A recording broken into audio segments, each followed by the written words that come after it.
Sejam todos muito bem-vindos a mais um evento Lakehouse Journey da Databricks, que tem como missão te ajudar na sua jornada de entendimento, aplicação, utilização do Databricks para os seus casos de uso, para atingir os nossos objetivos de negócio, que também são objetivos tecnológicos, técnicos e de operação.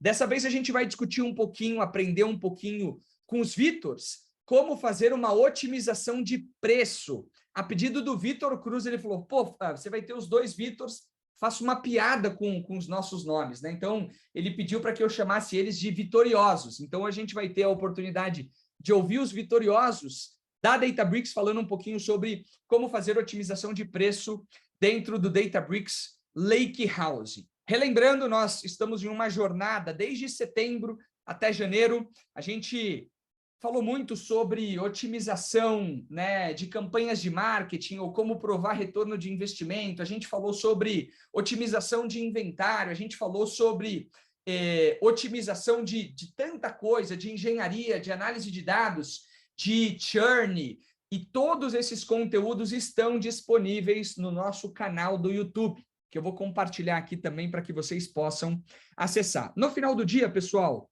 nós temos 4 objetivos aqui. Compartilhar mais sobre a plataforma Databricks Lakehouse como uma plataforma unificada para todos os seus dados, Analytics e AI. Habilitar, capacitar todos nós, aplicar a solução nos nossos negócios, além de fazer com que todo mundo seja mais capaz, né, e mais proeficiente na plataforma. Fortalecer a nossa comunidade de usuários, de clientes, parceiros, futuros clientes, e apresentar também, ao longo do tempo, a gente veio apresentando os nossos investimentos da Databricks nos seus projetos, na sua empresa. Se você tiver qualquer dúvida sobre isso, procura o seu gerente de relacionamento, o seu gerente de contas, o seu executivo de contas, chame como quiser, mas o time da Databricks está muito focado, a gente reforça aqui o nosso compromisso com todos vocês.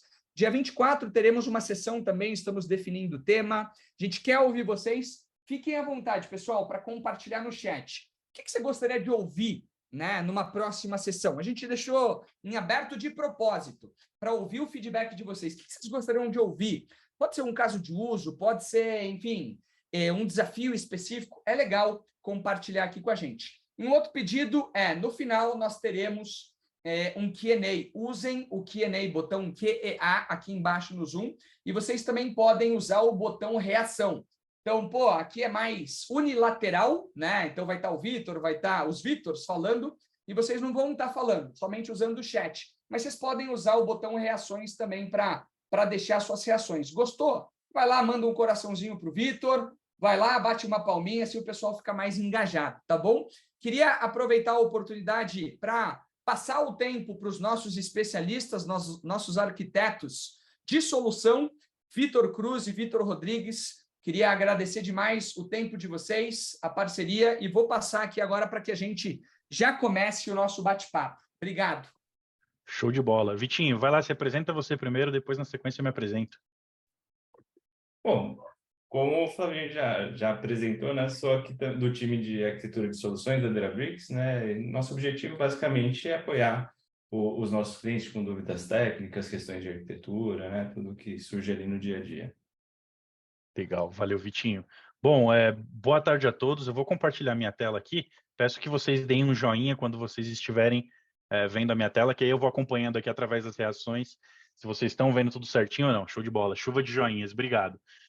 Bom, boa tarde, pessoal. Primeiro, queria agradecer a presença de todos vocês. A gente está com um número bem expressivo hoje de participantes aqui. Então, como o Flavinho indicou, e eu gostaria de reforçar, utilizem o Q e o A que vocês têm aqui no Zoom para enviarem as suas perguntas. O Vitinho, outros especialistas estão aqui comigo para poder auxiliá-los a encontrar a melhor resposta. Se a gente não souber, a gente obviamente vai puxar vocês depois de ladinho ali, né, e trazer ali a resposta para a dúvida de vocês. E eu queria aproveitar esse momento também para desejar a todos vocês que estão aqui um feliz 2023, né? A gente teve há poucos dias atrás aí a virada de ano, então que todos vocês tenham um ano de muito sucesso.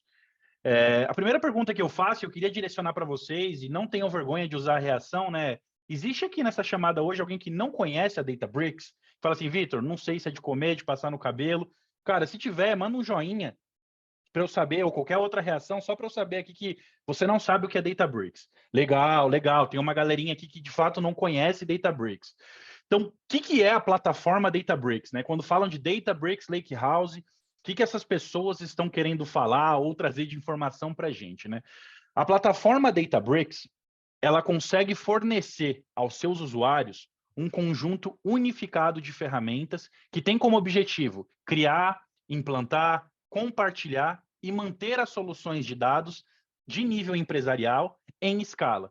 Então, sabe aquele problema que muitas vezes você enfrenta de uma dor de cabeça com Big Data, volume de dados muito grande, o Excel já não suporta mais a análise que você quer fazer e você precisa de uma bazuca para começar a trabalhar com performance, com uma maneira adequada ali em cima daqueles dados? Então, Databricks é o cara que vai te ajudar a encontrar uma solução para esse problema. O Databricks hoje é uma ferramenta 100% digital, né? É uma empresa que nasceu já no mundo cloud.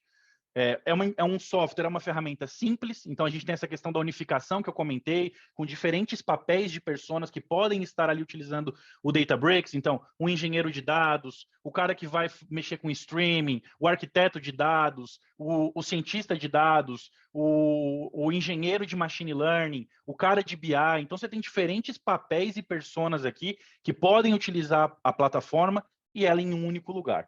É uma plataforma open, aberta. O que eu quero dizer com plataforma open? A base do Databricks é o Delta. O Delta hoje ele é open. Qualquer cliente que, mesmo que não tenha Databricks, ele consegue utilizar desse formato. Então, é 100% aberto. Aqui não tem segredo. E a gente é multi-cloud. Então, Vitor, estou na Google hoje, estou na AWS, estou na Azure. Para a gente hoje é indiferente. Então, qualquer que seja a nuvem que você esteja, a gente vai conseguir te endereçar. E para aqueles que não conhecem o Databricks mais a fundo, contem conosco para trazer para vocês essa apresentação mais num banho de loja, que não é o foco de hoje, para a gente trazer para você ali o que o Databricks faz, como faz e o melhor de tudo, tentar endereçar hoje as dores de negócio que você tem dentro da sua empresa.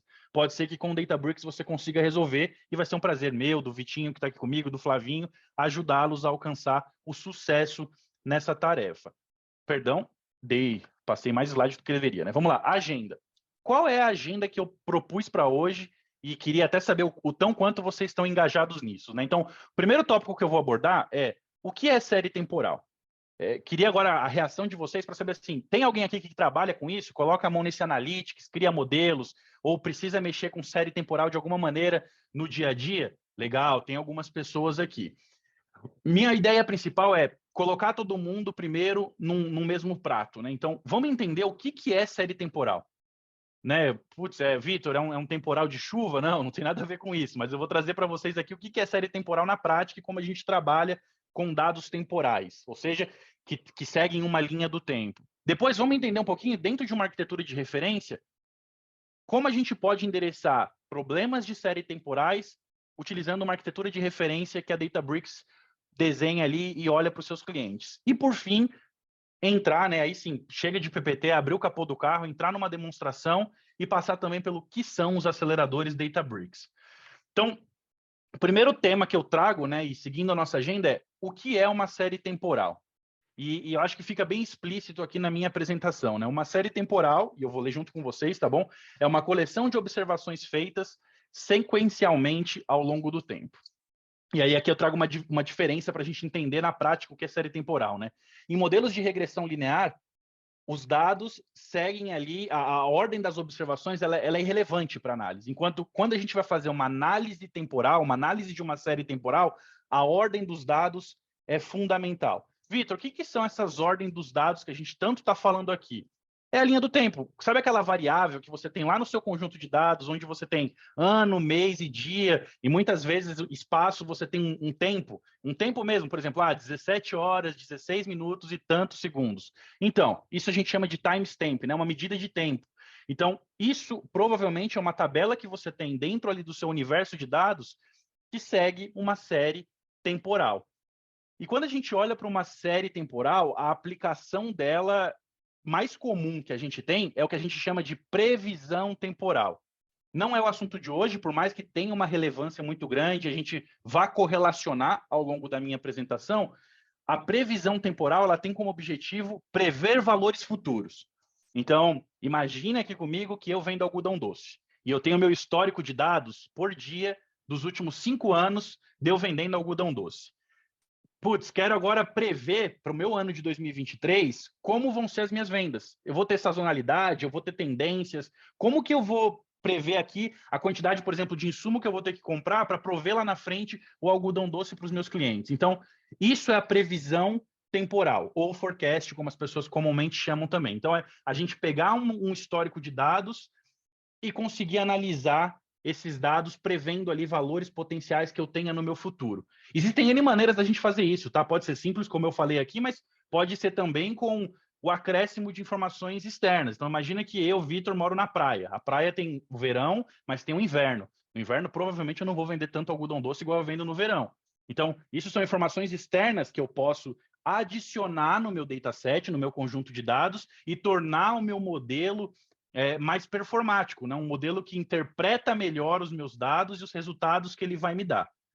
Quando a gente olha para uma série temporal, a gente consegue definir uma série de exemplos de série temporais, né? Então, se eu olho, por exemplo, para dentro do segmento de varejo e CPG, eu posso pensar em uma ideia onde eu preciso prever os produtos que uma determinada loja deve ter.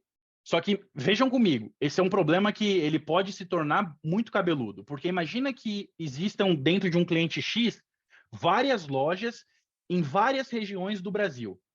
Então, imagina você ter que começar a trabalhar com todo esse informacional e séries temporais para cada uma das lojas na sua respectiva região dentro do Brasil. Então, você precisa de uma manipulação de dados muito forte. Você precisa de uma ferramenta que vai prover para você esse processamento, esse poderio de processamento dessa série temporal. Vamos aqui para o mundo de finanças, que é um mundo também diferente, que você tem muitos dados sendo gerados. Acho que está muito em alta a gente hoje falar de investimentos, né? Então, principalmente ações, brincar na bolsa, comprar ali com alguns tickers, enfim, e brincar ali com os investimentos em si.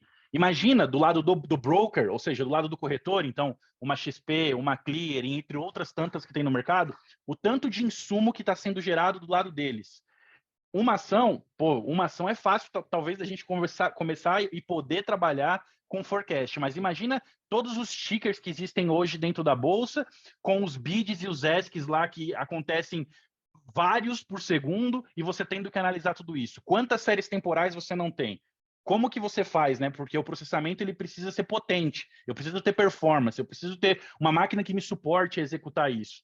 Então, o mesmo problema. E energia não é tão diferente, né? Quando a gente vai para o segmento de energia, e eu já trabalhei em casos assim que são bem legais, com streaming, utilizando sensores no segmento de energia, a ideia é de você conseguir prever um consumo, não só consumo, conseguir prever também um blackout. Vamos supor que eu tenha alguma falha numa máquina e isso vai causar para mim a falta de energia numa empresa ou num hospital, por exemplo, que não pode ficar sem energia. Eu vou ser prejudicado perante a lei? Eu vou tomar uma multa? Eu não vou? Quantas séries temporais a gente está falando aqui nesse meio tempo? E o que tem de comum entre esses diferentes casos que eu citei aqui? É o processamento de milhares de séries temporais em paralelo. Então, é a necessidade de eu ter que processar tudo isso de uma vez só. E aí a gente sabe, a máquina muitas vezes é uma dor, ou a tecnologia que eu estou utilizando muitas vezes é uma dor. Então, por que escalar séries temporais é uma tarefa tão difícil? Por que não é fácil? Por que a gente sofre para poder fazer isso? Simplesmente porque os casos de uso de ETL, porque pensa, se você tem várias séries temporais, você vai precisar fazer um ETL ali, você vai precisar manipular esses dados. Muito porque, lembra, quando você olha para várias séries temporais individualmente, a gente pode estar falando aqui de bilhões de data points. Ou, olhando para o tamanho, eu posso estar falando de centenas de gigas, de terabytes de informação. E aí isso pode se tornar um problema. Porque quando eu vou para um join tradicional, por exemplo, utilizando a linguagem SQL, eu tenho ali um join intervalar no tempo acontecendo. E isso tende a me causar alguns problemas. Por exemplo, pode ser que eu sofra com um plano cartesiano. Pode ser que, quando eu vou lá fazer um join tradicional que utiliza o tempo intervalar, isso vire um monstro, e não é o que eu quero. Então, qual é a maneira inteligente que eu tenho de conseguir processar isso e alcançar o sucesso no final do dia? E aí a gente entra no cara que a gente vai conversar hoje, e vai se aprofundar mais ao longo dessa reunião, que é um pacote chamado tempo. Então, o que a Databricks fez, pensando nesse problema de negócio, para trazer para o seu cliente e conseguir resolver ele, dando processamento e dando esse poderio computacional para o cliente? Ela criou um pacote que é capaz de modularizar todo esse processamento. Então, o tempo, no final do dia, ali, quando você olha o tempo, o que é o tempo, né? É um ETL de habilidade inferior que ele vai processar toda a tabela que a gente tem, a biblioteca de dados que a gente tem ali, preparar o dado, enfim, tratar o dado, para eu chegar no meu resultado final, que é o quê? Eu ter relatórios, eu ter previsões que sejam acurados, né? Então, que eu torne mais fácil a vida do grupo, dos clientes, enfim, de quem eu estou atendendo na ponta, né? Porque, vamos aqui para um exemplo bem bobo, se eu estou prevendo se eu vou ter blackout de energia ou não, eu sei que alguém vai ser impactado com isso. Opa, como eu suporto isso? Como internamente, com quais times eu trabalho para poder trabalhar de maneira não só performática, mas acurada também, tomando uma ação, sendo proativo e não reativo. Então, esse é o objetivo do tempo. E como a gente consegue, com o tempo, né, tornar a vida aí sim, do engenheiro de dados, do cientista de dados, mais fácil? Porque, veja bem, quando a gente começa a falar de preparação do dado, joins, qualidade do dado, enfim, todos esses termos que eu estou soltando aqui, geralmente é um engenheiro de dados que vai tocar, algumas vezes, quiçá, o próprio cientista, né, ou quiçá também um engenheiro de machine learning para criar um modelo de previsão mesmo na mão, mas a gente tem papéis aqui que tocam isso muito mais do que outros. E a Databricks, entendendo essa necessidade, ela falou, cara, hoje para um engenheiro de dados, enfim, para uma pessoa que toca esse tipo de problema, resolver, ela vai precisar ali digitar 200 linhas de Python, 200, 300, 500 linhas de SQL para conseguir resolver isso. Então, o tempo foi criado com esse propósito, otimizar isso. Hoje, com poucas linhas, eu vou mostrar para vocês 4 ou 5 linhas de código, porque você tem uma API simples por trás rodando, você consegue resolver esse problema. Então, fica muito tranquilo de você conseguir solucionar isso. Tá claro até aqui? Usem a caixinha de perguntas caso vocês tenham qualquer pergunta, tá? Dado todo esse cenário, como a gente aborda uma arquitetura de referência? E aqui é um exemplo só para vocês entenderem, mais voltado até para o time de FSI, e se a pauta de algum de vocês aqui for falar sobre arquitetura, contem comigo, com o Vitinho e com todo o time Databricks, que a gente gosta muito de falar sobre isso e trazer esses temas. É algo bem recorrente para a gente. Aqui eu tenho uma arquitetura que foi desenhada para um cliente do serviço financeiro, né? onde eu tenho aqui dados que estão correndo o tempo inteiro, então dados de streaming, dados que são analisados em batch também, mas o principal, fontes heterogêneas. Então eu tenho de um lado as minhas fontes de dados fundamentais, então o meu SQL Server, o meu SAP, enfim, e outras fontes. Eu tenho aqui as minhas fontes de dados que são provenientes de dados via API. Eu tenho o que a gente chama de dados alternativos e eu tenho aqui também os dados que são provenientes da bolsa, porque eu preciso analisar ali como que estão os bids e os ESCs dentro da bolsa. Quando você vai para o mundo de gestão, aí aqui fica bem legal, porque você tem N maneiras de trabalhar com isso, né? Você tem o Kafka, você tem o Fivetran, você tem o Autoloader, que é uma baita funcionalidade da Databricks para fazer a ingestão de dados incremental de maneira automatizada. Então, você tem uma série de elementos aqui de como ingerir esse dado e colocar ele dentro do Data Lake. Quando esse dado está dentro do Data Lake, para vocês que estão me escutando aqui conseguirem me acompanhar essa abinha de Data Enrichment, você está com o dado agora repousado, metadado, perdão, repousado dentro do Databricks. E aí é o momento que você vai utilizar o pacote tempo que foi criado pela Databricks. Então é um pacote onde você vai conseguir fazer os joins, trabalhar com esse dado, fazer uma análise histórica do que aconteceu, conseguir construir um modelo de previsão para conseguir prever o futuro. Então, você tem maneiras aqui de como você construir isso. E o mais legal, Vitor, eu não quero fazer previsão, não. Quero só fazer uma análise das diferentes e milhares de séries temporais que eu tenho aqui dentro do meu ambiente corporativo hoje. Conseguimos fazer? Conseguimos. A gente pega isso, utiliza o tempo que vai processar tudo isso, utilizando a base do Databricks. E o melhor, você consegue criar um dash dentro do próprio Databricks, utilizando o Databricks SQL. Então, você vai lá, consegue criar um dash e fazer a análise disso tudo em tempo real. Quando eu falo disso tudo, aí a gente entra em N diferentes cases de novo, né?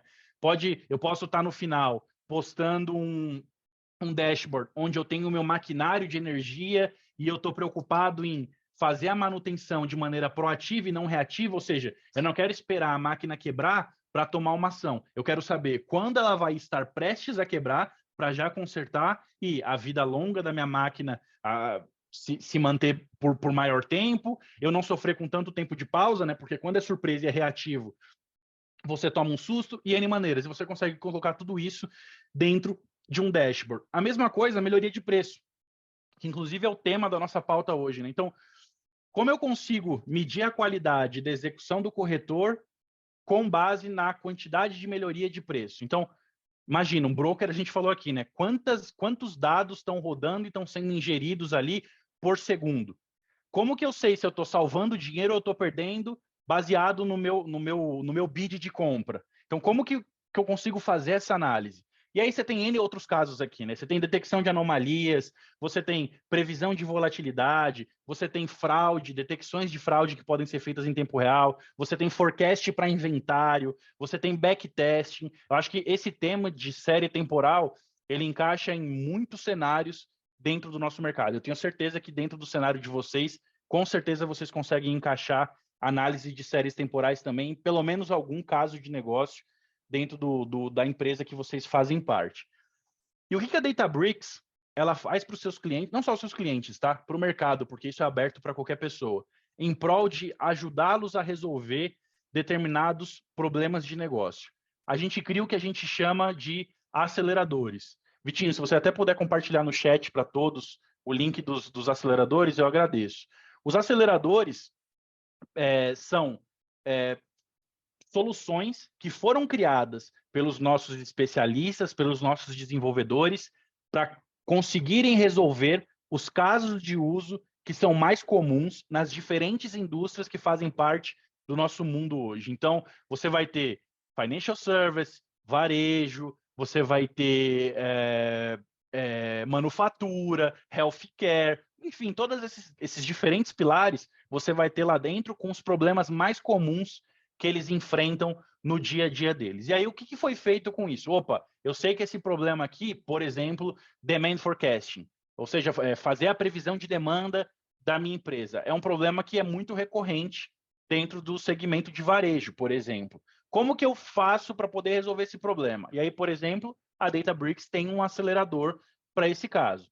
Vejam que, ao longo da minha apresentação, eu sempre coloquei links. Essa apresentação ela vai ser compartilhada com vocês depois, e é legal porque é uma apresentação viva. Então, putz, eu lembro que o Vitor falou de demand forecasting comigo. Como eu encontro aquele material? Vem nesse slide, clicou no link aqui, Download Accelerator, você vai baixar esse acelerador e você vai ter acesso a ele. Então, por exemplo, Vitor, tem um problema de demanda, não consigo provisionar direito o meu estoque, o consumo que eu vou ter dos meus clientes. Cara, como que eu faço isso? A Databricks pegou esse caso, criou uma solução em cima, mostrando que pacote ela usa, como ela faz, todos os notebooks, vídeos, tem uma página na web que aponta para esse caso, estão prontos. Aí aqui sim, tá, pessoal? Isso é mais voltado para previsão de forecast, né? Previsão temporal, que é o forecast. Então, aqui eu estou preocupado em prever o futuro e conseguir resolver ali da melhor maneira, utilizando métodos estatísticos. Esse é o único acelerador que a gente tem que toca esse assunto, e a resposta, de maneira bem direta para vocês, é não. A gente tem um outro acelerador que é para vendas, que é um acelerador que tem como objetivo medir a eficácia do meu anúncio. Então, qual a melhor maneira de eu fazer isso e como eu posso atrelar a previsão temporal nesse caso de uso? Então, é outro caso de uso que você tem aqui também um modelo de previsão sendo aplicado para você encontrar ali o resultado e fazer isso. Bom, dito isso, eu encerro essa parte do acelerador e vamos aqui como começar, né, a prática, poder utilizar o tempo, né? Então, tenho essa dor e, Vitor, quero começar a utilizar. Achei interessante, o tempo faz sentido para mim dentro da minha empresa, quero usar ele aqui. Como que eu faço? Então, primeiro link, e esse link aqui, Vitinho, se você puder compartilhar com o pessoal a documentação do tempo aí no chat, eu agradeço. Eu tenho vários links aqui nessa tela, tá? Que vai ser compartilhada com vocês. Primeiro, o GitHub. No GitHub, vocês vão ter uma série de materiais que são 100% abertos, cadernos, README, enfim, tá tudo lá para vocês começarem a utilizar o tempo da maneira certa também. Em paralelo, tem um vídeo no YouTube, que foi feito pelos nossos especialistas aqui dos Estados Unidos, então o vídeo está em inglês, e eles apresentam também o tempo e como utilizar o tempo, e fazem uma demo do tempo dentro desse vídeo. Então, também é um vídeo muito bom. Fora isso, você tem um Quick Start. Então, você tem um caderno, notebook em Python e em SQL para como você começar a utilização do tempo. E tem toda uma documentação que o Vitor já compartilhou com vocês de como utilizar essa ferramenta. Antes da gente falar do tempo, é legal a gente ter uma visão geral, conceitual, de como um data frame no Spark padrão funciona. Porque a gente precisa entender as características dessa tabela para sermos capazes de utilizar o tempo. Lembra, o tempo tem uma API por trás. Essa API ela precisa ter a entrada dos parâmetros certos para que a gente tenha sucesso na execução da nossa tarefa na ponta no final do dia. Então, como a gente pode fazer isso? Vamos aqui entender primeiro um data frame. Acho que aqui não tem segredo para ninguém, né? Como uma tabelinha colunar é feita, e a gente tem aqui um data frame onde você tem as variáveis nas colunas e nas linhas os mais diferentes e respectivos registros que fazem parte daquela tabela. Quando a gente está olhando para uma série temporal e eu estou pensando em escalar esse meu negócio, principalmente utilizando o tempo que vai ali no back-end, né, utilizar o Spark, eu preciso saber quem é a minha coluna temporal. Então, quem é a minha coluna que traduz aqui para mim o tempo, que traz o tempo? Então, aqui muito fácil, é a coluna verde aqui, né? Onde eu tenho ano, mês e dia e a hora com minuto e segundo e traz ali para mim o que aquele carinha ali, naquele determinado momento, aconteceu e como aconteceu. Vejam que por esses registros que eu tenho aqui, fica muito fácil da gente entender e definir que eu estou falando de sensores, né? Então, eu tenho localizações diferentes, eu tenho o ID dos meus aparelhos diferentes, só que o tempo, o timestamp pode ser o mesmo. Então, como você quebra isso para ficar inteligente e você conseguir trabalhar depois com uma série temporal? Aí é onde entram o que a gente chama de colunas de particionamento, que é a segunda parte mais importante para a gente. Então, ter essas colunas de partição são muito importantes. Por quê? Eu tenho localizações diferentes e aparelhos diferentes. Então, eu preciso saber particionar por eles para que eu faça a análise temporal correta de cada um deles. Lembra, é igual o exemplo que eu citei no início da apresentação, quando eu vou para o setor de varejo, eu quero analisar, várias lojas que estão em diferentes regiões no Brasil. É mais ou menos a mesma ideia. Pensa comigo, eu tenho as regiões e eu tenho as diferentes lojas. Então, você precisa mapear isso e essas são as nossas colunas, de particionamento. Vitor, e as outras aqui? O que são essas colunas para a gente? Elas são importantes? Elas são muito importantes. Elas são chamadas de colunas de observação.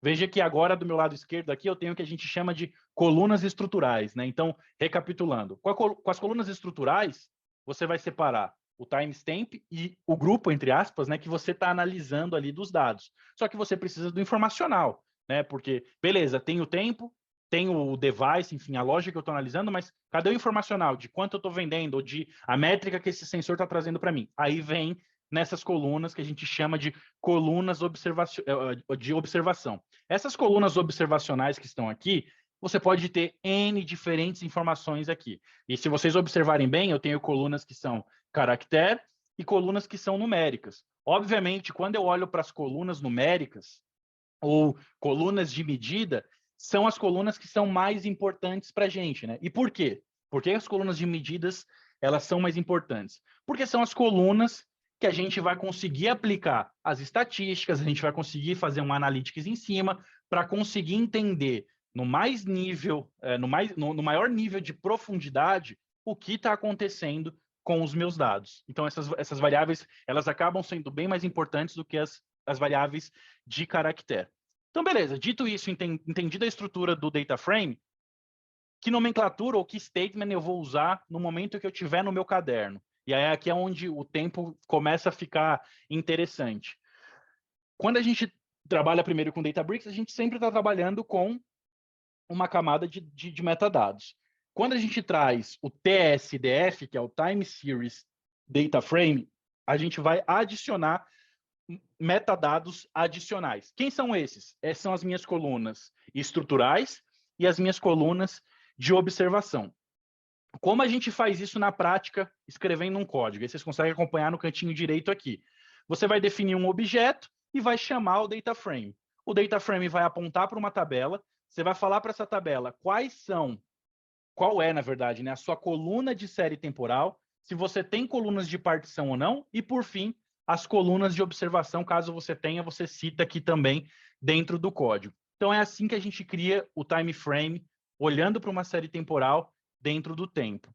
Outro ponto muito importante, e eu particularmente gosto muito desse, é o as-of join. Então, fazer um join como, né? Se fosse uma tradução literal. Mas o que é isso? O que é o as-of? Eu acho que muitos de vocês vão ter um plim na cabeça agora ao entender o as-of.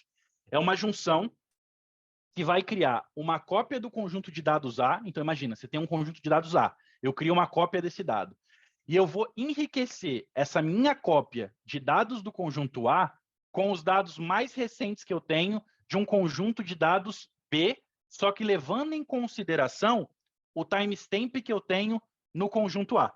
Com a visualização agora vai ficar muito mais prático para vocês. Perdão porque eu não coloquei enquanto eu estava explicando. Mas, ó, as tabelas fato ali em cima, perdão, as tabelas de trade ali em cima, onde eu tenho 3 linhas de registro, são o que eu chamei de minha tabela A. Então, eu tenho ali 3 linhas de registro e eu quero analisá-las. Só que eu preciso das informações de cotas, né, de codes que eu tenho dentro da minha tabela B. Como que eu faço esse link levando em consideração o timestamp que eu tenho na tabela A? E aí é o as-of que ele é capaz de fazer isso.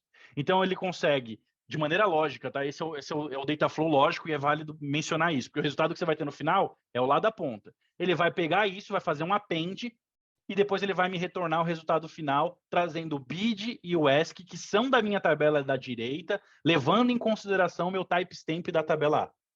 E por que isso é muito importante de acontecer? Né? Esse as-of é uma sacada muito legal. Lembra que eu comentei que um dos grandes problemas que a gente tinha quando eu estou trabalhando com série temporal e eu quero fazer o ETL é o join tradicional do SQL, que me causa um plano cartesiano? Então, em vez de eu embaralhar e classificar, e aqui traz isso muito claro, M vezes N, eu vou trazer M mais N e eu uso o Spark Windowing para poder me dar esse resultado aderente e ficar fácil e fazendo sentido, de fato, os dados que eu quero analisar na minha série temporal. Isso é muito prático, é muito importante e é muito recorrente em vários problemas que a gente tem. Porque, de novo, se você fazer um join tradicional, usando SQL, você vai se deparar com um problemão. E esse problema é resolvido utilizando o as-of. Com o código, como a gente faz isso, né? Então, colocando ali no códigozinho, botando para moer, como que eu crio o as-of? Então, ele é muito simples também, tá? Basicamente, você vai lá criar o objeto, o data frame, apontar para a tabela, criar, enfim, as duas diferentes tabelas, né? Então, eu crio a de trades, crio a de quotes, falo quem são as minhas variáveis de série temporal dessas minhas duas tabelas distintas, quem são as colunas de partição, e depois eu crio um novo objeto, joinedDF aqui que vocês estão vendo, onde aí sim, eu coloco o as-of. Então veja que trades vem primeiro. Então eu estou falando o seguinte, essa é a minha tabela A minha tabela que eu vou manter tudo é a tabela da esquerda. Vou pegar o que tem codes e fazer a junção e trazer o resultado com um novo objeto. Então é assim que o as-of funciona. Legal, Vitor, falamos bastante, mas e na prática, como isso funciona? Vamos lá para a demo, eu vou trocar a minha tela aqui, vou habilitar a demo e a gente vai navegar junto ali na demo. Só um instante, vou mudar a tela. Beleza. E aí, Vitão, como que a gente está de perguntas enquanto isso? Enquanto eu estou até mudando a tela aqui. Tô achando que o pessoal tá tímido hoje. Não teve Tá nenhuma tímido? pergunta ainda no Q&A aqui. Então, eu acho que está todo mundo entendendo tudo. O professor é bom, né, cara? Tá todo mundo entendendo tudo. Vamos lá. Vamos aqui junto navegar pela telinha. Bom, essa telinha, só recapitulando, o Vitor eu compartilhei com ele para que ele passasse para vocês. Eu vi no chat que ele compartilhou. Então, todos os aceleradores vocês vão encontrar aqui embaixo. Lembra que eu comentei da questão da indústria? Então, você pode selecionar a indústria aqui e ficar mais específico ainda, o use case em cima daquilo que você enfrenta no dia a dia. Eu tenho aqui uma documentação do tempo, então, o Vitor também compartilhou no chat com vocês, deem uma lida, se esse problema é um problema de vocês, é recorrente, entrem aqui, vejam se faz sentido e aplica, de novo, para aqueles que já são usuários Databricks, isso pode ser uma feature muito interessante, contem comigo depois para reuniões posteriores, a gente se debater sobre, e vamos para a demo na prática, né? Entender o que a gente consegue fazer quando eu utilizo o pacote tempo dentro da plataforma Databricks. Já peço desculpas aqui, que eu não vou fazer um overview ou passar pela tela do que é a plataforma Databricks ou de como a gente usa a Databricks. Eu já estou partindo do pressuposto que vocês já sabem como lidar, como mexer com a ferramenta. Para aqueles que ficaram assim, putz, não sei. Cara, manda uma mensagem aqui no chat, pode ser para os anfitriões e co-anfitriões, que a gente pega aqui o seu contato e a gente entra depois, num segundo momento, em retorno ali com você para lidar e levar uma apresentação mais inicial. Vamos lá. Como eu construo modelos de evento com o tempo? Esse caso que eu tenho aqui é um caso voltado, de novo, para o serviço financeiro. Então, é o caso onde eu quero melhorar o meu preço, melhorar ali, fazer uma melhoria, uma otimização do preço e ver o quanto eu estou salvando, tendo o bid sendo feito da maneira adequada. Para aqueles que não estão acostumados com o mercado financeiro, né, e compra de ações e etc., como isso funciona? O mercado ele tem um horário, né, que ele abre e que ele fecha. Nesse momento, as pessoas dão ali as suas ofertas, pelo que a gente chama de ticker ou ações, e, dependendo do preço que aquela ação tiver, o seu pedido é realizado ou não. Então, imagina o seguinte aqui. Eu quero comprar, eu sei que eu preciso comprar aqui 1.000 ações. Só que a ação, ela está $5. Então, eu preciso ali fazer o pedido de compra de 1.000 ações e essas ações estão cotadas a $5 cada ação. Então, beleza, eu tenho ali, ó, o market está comprando por R$4,95 e está sendo vendido a 5. Então, até aí não tem negócio. Tem uma oferta de pé, uma venda de pé, esses preços não conversam. Depois, eu consigo ali comprar as minhas 1.000 ações, veja que o tempo passou, então 5 segundos depois, alguém vendeu e eu dei uma oferta certa, consegui comprar essas 1.000 ações por $4,99. Que conta que eu faço aqui para saber se eu estou salvando dinheiro ou não, dado a entrada inicial do preço de ação no mercado? É um menos o outro, né? Então eu pego um valor menos o outro e multiplico pela quantidade que eu estou comprando. Com isso eu consegui salvar no final do dia $10. Ah, Vitor, mas por que isso é importante? De novo, pela volumetria. Esse caso aqui, a gente está olhando para o serviço financeiro, mas imagina isso em todo o restante, em todos os outros casos de uso que a gente tem na indústria. E como que a gente aplica o tempo? Primeiro, eu instalo o pacote. Então, você dá um pip install e você coloca lá DBL tempo, você vai baixar o pacote e o pacote vai ser instalado dentro ali do seu cluster, porque a gente está instalando isso a partir de um notebook, então isso vai prevenir você de qualquer conflito de biblioteca que possa surgir. Instalado ali o pacote do tempo, qual é o próximo passo? É eu começar a ingerir meus dados, certo? Os meus dados, lembra? Eram provenientes de APIs, do meu banco de dados relacional, transacional, tinha dados alternativos, tinha de dados que são provenientes da bolsa, então tem um dado vindo de tudo quanto é lugar. Eu faço a ingestão desses dados. Então, eu pego aqui todos os trades e faço a ingestão e dou um select aqui para ver essa tabela de trades como que ela está. Faço a injeção das cotas também e vejo como que essa minha tabela está, utilizando statements aqui, se vocês observarem, SQL, tá? Bem simples. Eu pego, escrevo, crio a tabela e faço aqui a ingestão desse meu dado dentro do meu ambiente. A partir do momento que essa minha tabela está ingerida, então eu tenho trades e eu tenho codes. O que eu faço agora? Eu defino uma estrutura de série temporal. Lembra como a gente viu lá no slide, como eu definia?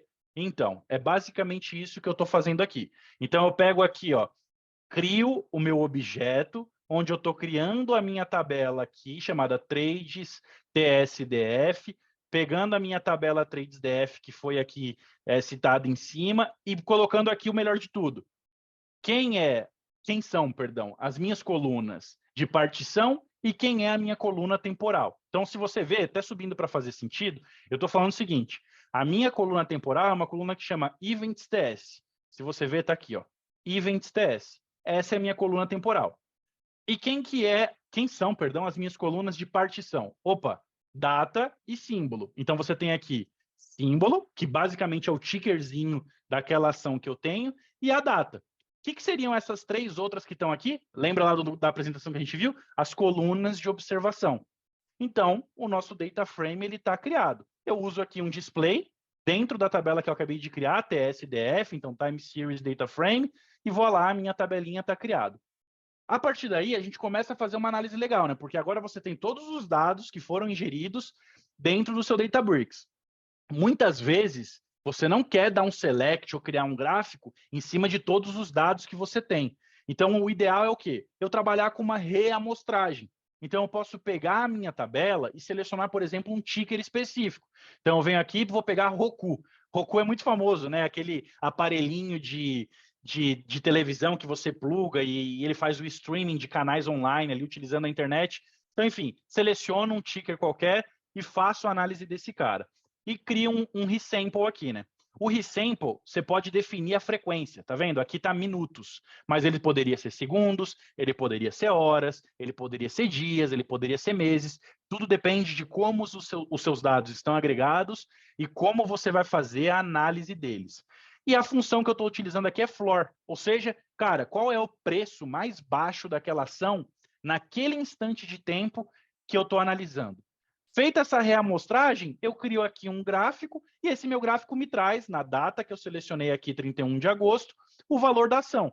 Então, se eu vou passando aqui, ó, veja que o tempo está passando ali, tá vendo? 1,6, 1,39, 2,5 e o valor do trade está alterando também. Então, beleza, consigo pegar isso, fazer uma reamostragem, analisar os meus dados e já daqui tirar alguns insights que podem ser valorosos. Beleza, fiz isso, Vitor. E agora, qual o próximo passo? O próximo passo que a gente pode fazer é escrever a nossa tabela dentro do Delta Lake. Então, eu consigo aqui dar um write, pegar essa minha tabela e ter todos os benefícios que o Delta Lake oferece para mim. O tempo, por default, ele já usa o Optimize e o Z-Order. Infelizmente, não é pauta da nossa reunião de hoje, mas são elementos que a gente tem dentro do Databricks que são muito interessantes. Então, quando, por exemplo, eu pego a minha tabela lá, Trades, TSDF, dou um write, crio uma nova tabela, dando Silver Delta Trades, e dou um describe para entender o que está acontecendo aqui na criação dessa nova tabela, eu consigo ver aqui que eu tenho um Optimize e eu tenho um Create or Replace Table as Select. E aí o Optimize é legal porque eu consigo ver aqui, ó, eu tenho um Z-Order que está sendo aplicado na data, no símbolo e no Event Time. Então, isso tudo, para aqueles que não conhecem o Optimize e o Z-Order, vai dar uma baita performance no momento que eu for fazer uma busca, uma query dentro do Databricks. Então, beleza, consigo ver aqui a auditoria, consigo dar um select e ver essa minha tabela, e consigo aqui, aí sim, utilizando as variáveis que estão criadas lá no Z-Order, o Z-Order, de maneira bem direta aqui, tá? Para quem não sabe e entender o que eu estou falando, é um indexador. Então, você indexou baseado naquelas 3 variáveis, a partir do momento que você vem aqui e dá um where, utilizando essas variáveis, você tem uma performance de retorno muito grande. Então, se você vier aqui comigo, ó, o Z-Order está por data, símbolo e event time. Símbolo e event time eu estou utilizando na minha consulta aqui embaixo. Então, símbolo e event time. Então, quando eu tenho o Z-Order aplicado, fazer consultas assim traz um resultado muito mais performático do que o normal. Beleza, fiz um filtro, uma cláusula where, tenho os meus resultados aqui, quero salvar essas tabelas, porque, Vitor, vai ser legal depois de eu fazer uma análise no Databricks SQL desses meus resultados, vendo o que eu vou obter lá na frente, dentro dos bids que foram feitos, se eu estou salvando dinheiro ou não. Salvo essas minhas tabelas dentro do Delta Lake para serem usadas depois, defina a frequência, dou um overwrite caso seja necessário. Beleza, as tabelas estão salvas e prontas para serem usadas depois no Databricks SQL. Mas, se vocês lembrarem, eu tenho aqui 2 tabelas diferentes. Eu tenho Trades e eu tenho Quotes. São tabelas que cada uma segue o seu mundo. Eu não fiz o join entre elas ainda. E eu preciso fazer o join desses caras. E aí entra o bendito do as of. Eu vou subir aqui só para vocês acompanharem, e já desço de novo. Quando eu olho Trades e eu olho as of, você tem timestamps diferentes. Então, lembra, se eu faço um join aqui de um com o outro, plano cartesiano. E aí entra a necessidade do bendito as of que está lá embaixo. Então, o que eu faço? Eu pego o data frame de trades, pego o data frame de quotes. E depois eu uso aqui, ó, a sentença as of join. O que eu estou falando? Vitor, todos os quotes vão se juntar ao que você tem de trades. Então, trades, lembra, é minha tabela A. Tudo que tem em trades vai ser mantido. O que eu vou trazer de novo, ou seja, vão ser variáveis novas que vão ser criadas no meu conjunto de dados, são as de quotes. E aí, se a gente dá aqui um select nessa minha tabela, um display para mostrar esse meu data frame, ó, eu tenho aqui na esquerda tudo referente a trades, mas aí você tem um prefixo aqui, o write, que é tudo que veio da direita. Então, quanto esse cara está pagando, quanto estava o bid, quanto estava o ESC, enfim, uma série de variáveis estatísticas são trazidas aqui e você consegue analisar isso. Vitor, sou do time que não faz sentido analisar via Databricks. Gosto de analisar de uma maneira mais visual, de uma maneira que eu possa compartilhar com a minha gestão, com outros times. Como eu posso fazer isso? E aí entra o que a gente chama de Databricks SQL. Talvez alguns aqui na chamada também nunca ouviram falar. Como a gente pode usar o Databricks SQL? Como, por exemplo, essa tela que vocês estão vendo aqui. Isso daqui é um dashboard. É um dashboard onde eu estou analisando todas as informações que eu tenho aqui, que foram salvas aqui. Então, toda a tabelinha que eu considerei interessante, eu salvo e depois eu uso para fazer uma query e fazer uma consulta nela, criando essa visualização que você está vendo aqui. E tudo isso é dinâmico. Se você ver aqui, por exemplo, o símbolo, eu tenho o símbolo que está sendo aplicado para eu fazer a análise da melhoria de preço desse ticker. Então, qual é o volume de execução que eu tive, né, o total de execuções que eu tive ali de compra e venda sendo feita, o meu preço, a minha taxa, ela aumentou, ela diminuiu, quanto que eu salvei de dólar na minha compra e venda de ticker ali? Como que meu preço foi melhorando ao longo do tempo? Uma análise exploratória, caso eu queira analisar todos os tickers e ver na linha do tempo como que esses caras estão performando. Então, veja, você tem uma série de análises que aqui podem ser feitas. E isso é vivo, como eu falei. Por exemplo, quero analisar aqui, Vitor, a Uber. Comprei lá o ticker da Uber, quero fazer uma análise para ver se eu estou ganhando, estou perdendo, baseado nos bids que foram feitos, como que o mercado está reagindo. Vou lá, eu aplico aqui e tenho um resultado novo sendo trocado, sendo construído. Para encerrar, e aí eu volto para vocês até em respeito ao tempo, como esse dashboard é construído, né? Por exemplo, Vitor, como eu faço aqui para saber o total de savings que eu tive, né? O que eu tenho por trás aqui desse objeto de visualização? Você tem uma consulta SQL. Então, se você abre aqui a sua consulta SQL, por exemplo, você consegue ver, você vai ver comigo que tem um códigozinho SQL para pegar os dados daqueles dados que eu estou usando. Então, eu tenho aqui um select, aí o símbolo, total executions, private improvement, de uma tabela chamada demos, FSA e tempo, e eu tenho um objeto que foi criado aqui. A partir do momento que esse objeto foi criado, você consegue criar aqui, trazê-lo aqui para esse painel e reorganizar, diminuir, aumentar, aí funciona muito parecido com uma ferramenta de BI. Bom, eu vou aproveitar, falei bastante, né? Acho que trouxe bastante informação. Eu vou parar um pouco a minha compartilhação de tela e vou abrir para vocês, ver se vocês têm alguma pergunta, não tem. Agradecer o tempo de vocês, eu sei que é terça-feira, final do dia, meio de semana, então é pegado, o público se manteve aqui conosco ao longo da sessão. De novo, Vitão, se você puder me ajudar com as perguntas, a gente responder, eu agradeço. Boa, Vitão. Acho que a pergunta que apareceu mais aqui no nosso chat, no nosso Q&A aqui, foi se o notebook vai estar disponível, onde vai estar disponível, a gravação.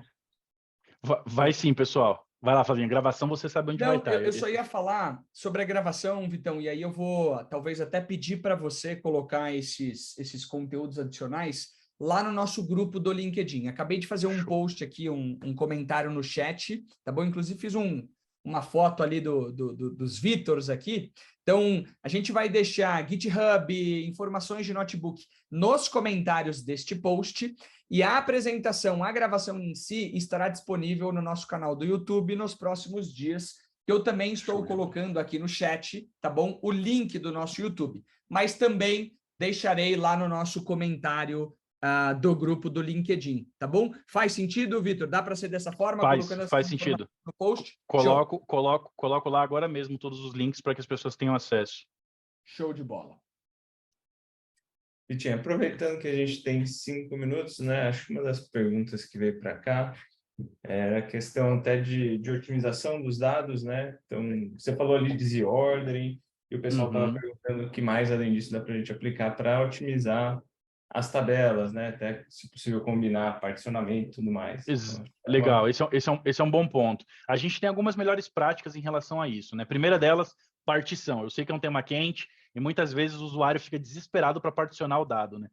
Tem uma melhor prática dentro da Databricks que é o seguinte: não particione o dado se a sua partição não estiver com mais de 1 tera de informação. Então, é muito, mas é isso mesmo. O Databricks foi criado para trabalhar com alta volumetria de dados. Então, se a sua partição, você quebrando os dados, as suas partições, não tem mais do que 1 tera de dados, não faz sentido você particionar. Então, morre aqui essa questão questão da partição. Aí sobra o Optimize e o Z-Order. O Optimize e o Z-Order, você pode usar à vontade. Ele faz muito sentido de ser utilizado. Eu só coloco aqui o ponto de atenção em relação ao Z-Order. Quando que você vai aplicar o Z-Order? Você vai aplicar o Z-Order quando você tiver uma variável que tem uma alta cardinalidade.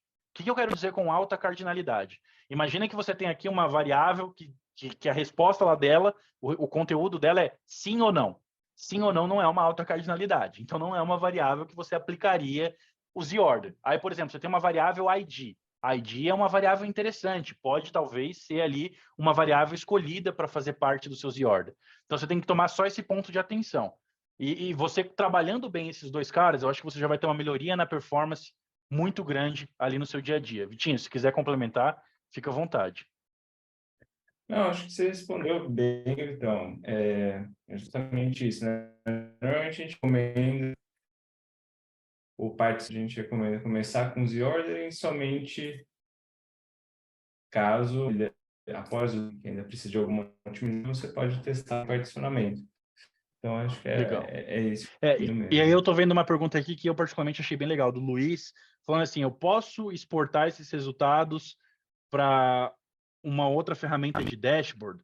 Pode sim, tá, Luiz? Todas essas tabelas que foram criadas ali, utilizando o nosso link, utilizando, perdão, o pacote tempo, toda tabela que for gerada e for salva dentro do seu Delta Lake, depois você pode usar um endpoint no Databricks SQL que vai se conectar ao Looker, ao Power BI, ao Click, ao Tableau. Aí tem que ver qual é a sua ferramenta ali, né, de BI dentro de casa, mas você consegue fazer essa conexão sim, sem problema nenhum, e consumir todos esses dados.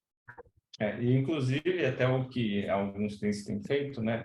Às vezes eu preciso publicar isso, enviar esses dashboards para alguém que não tem acesso a Power BI, Tableau, ou enfim, alguma ferramenta de BI. A gente também você consegue agendar aquele dashboard para ser executado todo dia, toda semana, todo mês, em determinado horário, e enviar isso para uma lista de e-mails, enviar isso para os usuários, para os grupos ali que vocês precisarem. E aí isso já vai em formato PDF, bonitinho, anexado, então acaba funcionando bem também dentro desses cenários, né? É isso aí. E, bom, para encerrar, o Jean perguntou aqui, eu estou vendo aqui, se a gente tem alguma página com práticas sugeridas de performance. Tem sim, tá? A gente tem um artigo na comunidade que foi escrito pelo Franco, ele é um dos caras aqui mais antigos de casa, especialista em Databricks, é um baita artigo legal. Junto com todo esse material que eu vou colocar lá no post do LinkedIn, eu coloco essa página com esse artigo que traz essas melhores práticas para vocês terem ciência também. Show de bola, show de bola. Pessoal, eu queria agradecer a oportunidade, a presença de todos vocês por estarem até agora conosco. Primeiro, Vitor, foi excelente, que aula, a gente aprendeu bastante sobre otimização de preço com casos práticos, com teoria, com prática. No final do dia, pessoal, como Databricks, a gente está muito comprometido com o sucesso de vocês, em trazer conhecimento, em trazer casos de uso, em trazer exemplos, em trazer apoio, em trazer suporte, para que vocês sejam bem-sucedidos nas suas operações. É nossa responsabilidade fazer com que as áreas de negócio e os nossos negócios sejam bem-sucedidos através das iniciativas de dados. E é isso que a gente quer fazer junto com vocês. Então, obrigado novamente. Esperem mais detalhes sobre a próxima sessão, que a gente vai considerar todos os detalhes, todos os feedbacks, todos os comentários de vocês, e a gente vai trazer mais detalhes em breve, tá bom? Um abraço e boa noite.